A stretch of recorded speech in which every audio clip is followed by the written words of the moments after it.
Hi, everyone. Welcome back to part 2 of our lecture. We're talking about stereotypes, prejudice, and bias. The first thing we're going to touch on is stereotypes. Not what is a stereotype? It's just a simplified representation that's generalized to an entire group of people. So we take one thing we think to be true about a group of people and we apply it to everyone. And it could be around how certain groups should talk, how they should dress, how they should act, what they should do with their lives. All of those pieces are stereotypes. These things are perpetuated and kind of kept alive by media. We see traditional stereotypes in media around different cultures, around different groups of people. We'll hear people talk as actors about how whether or not they were cast for things in movies because they may have looked not traditional enough for that part. Teaching can happen within schools and within homes and families. We received indirect and direct instruction from the people we surround ourselves with. So parents are constantly teaching us about stereotypes, even if they are not intentionally trying to do so. Occasionally that can be done intentionally, but not always. We also get that from social interactions, right? We hear people talking, we see how things transpire. And because we're making shortcuts in our brains, we tend to make stereotypes of, oh, everybody must be like this. We can apply it to different groups of people. It doesn't always have to be race or ethnicity. It could be really anything. It could be people who belong to different religions, or people who have certain beliefs, or people who have who only drive big trucks. Stereotypes can be regardless of identity. It can apply to all pieces of identity. We can have a stereotype of what a woman should be, what a man should be. It's irregardless of what it is, or regardless, I should say, it can apply to identity, every piece of identity. I want us to take a moment and reflect. So I want you to just picture these things in your mind. If I said to you bodybuilder, you might think of something like this. That is a stereotype. We don't always look like this if we're bodybuilders, but that is something that comes to our mind. And not only but look, but actions, right? This idea that he's like really aggressively, showing his muscles, that's a stereotype. I'm sure all bodybuilders are not that hyped up about showing off their muscles all the time and having this really aggressive face. But because we have a stereotype in our mind, that is what comes forth when we think of this. I also would like to take a minute and think about a religious person.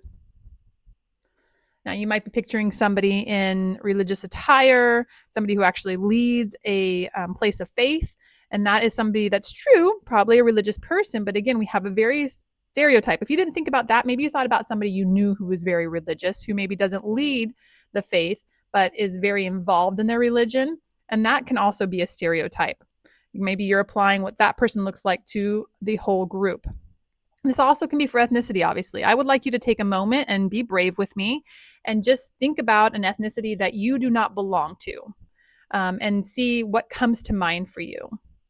And if you generated an image very quickly, you probably have some stereotypes about what it means to be part of these groups. And that is human nature to do, but it's something that if you're going to work with children and families, you need to be very aware of, or at least aware of being engaged in a reflective process to make sure they don't get in the way of your work.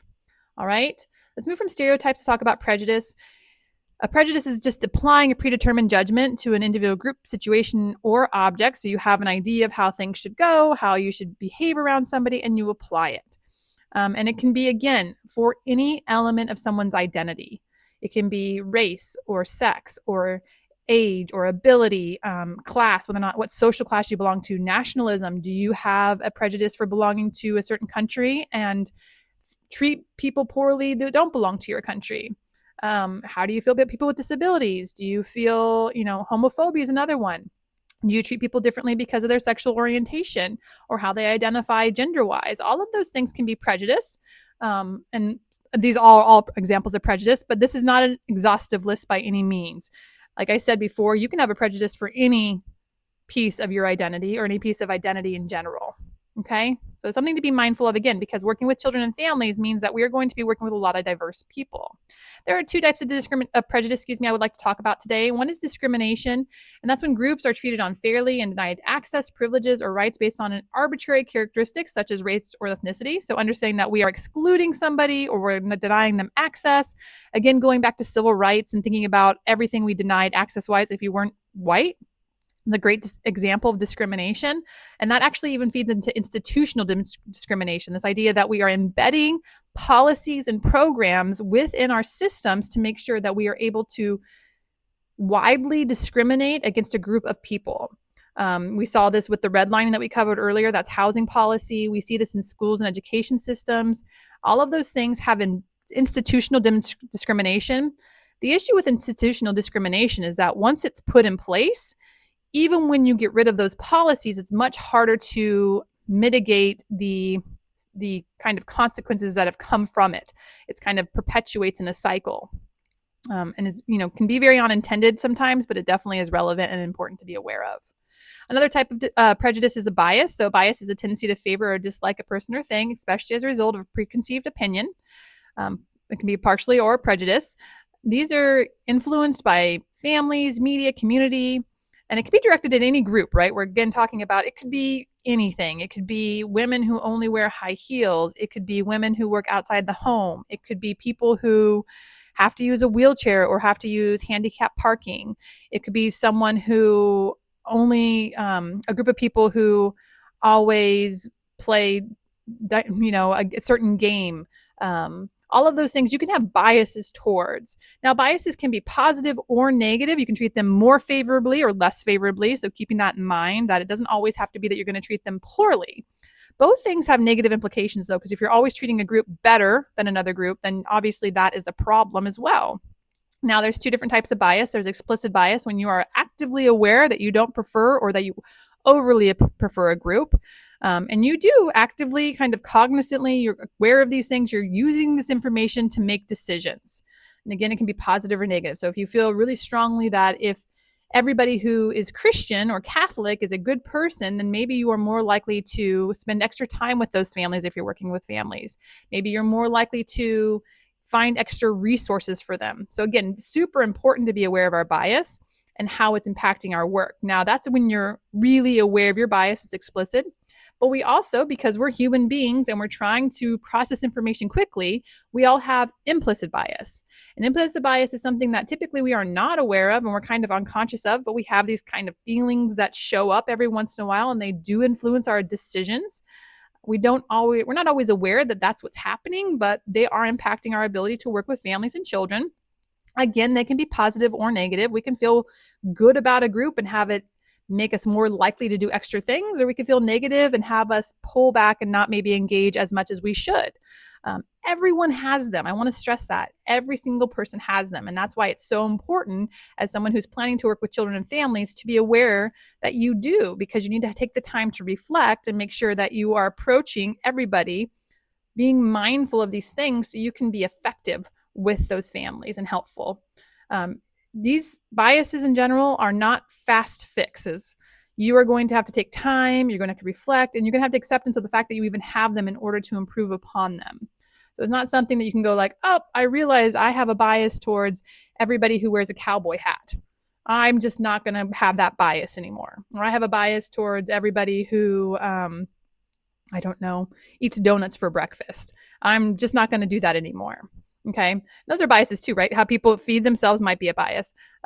So again, taking time, being reflective and being aware of it's going to be a process.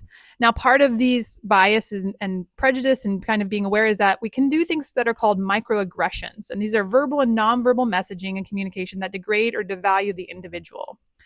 These things can be well-intentioned. So I think about, especially from a place of gender, because we're going to be talking about gender later this week, when we hear the words like little woman, why that might be a well-intentioned expression like, oh, you're so cute, you're so petite. That can be very damaging for the gender as a whole or for certain women, right? That's just an example of gender. Obviously, there's multiple examples of microaggressions with race.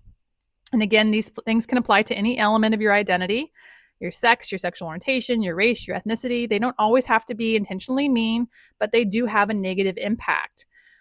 Typically, we see, one or two microaggressions as having kind of a limited impact. We kind of brush them off like, okay, or whatever you think.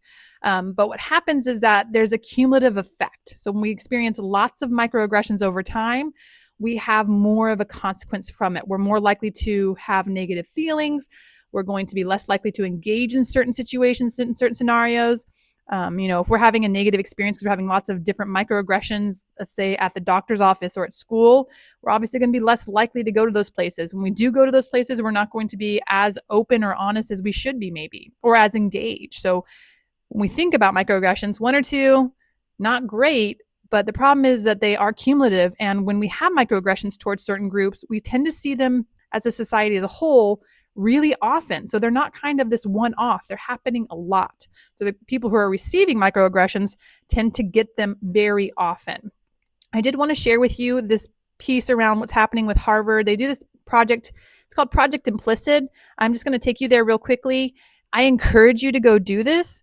It can give you an idea of where you might have implicit bias. It's just a very quick test that you do, and you can do lots of different areas. You can do sexual orientation, you can do religion, you can do races, you can do ethnicities, and they can take you through and they'll compare you and see where you might have an implicit bias. It's just for your knowledge. But again, if you want to work effectively with families, super important that we're aware of these things. All right. So I encourage you to go to this website. I hope you do. Let me know if you do. I just want to share some research around the impacts of bias, prejudice, and stereotypes. We see microaggressions having a significant impact on Black women, especially pregnant Black women. They're more, they have higher rates of mortality when they're pregnant, when they're Black women, because they experience microaggressions when they go to the doctor's office. Systematic racism in school impacts achievements through our, through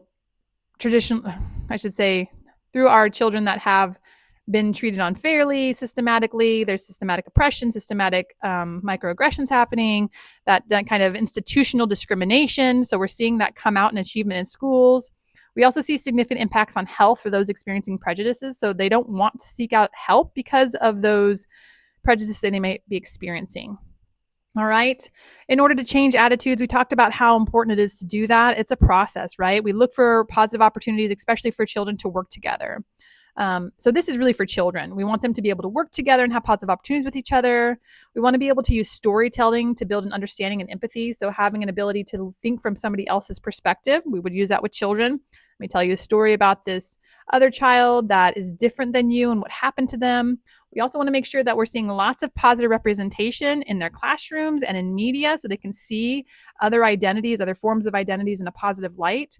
Lots of exposure to diverse groups, making sure they're getting exposure and understanding, and having purposeful instruction, right? This idea that we're not just going to hope they get an understanding that just because someone is different than them, they're okay.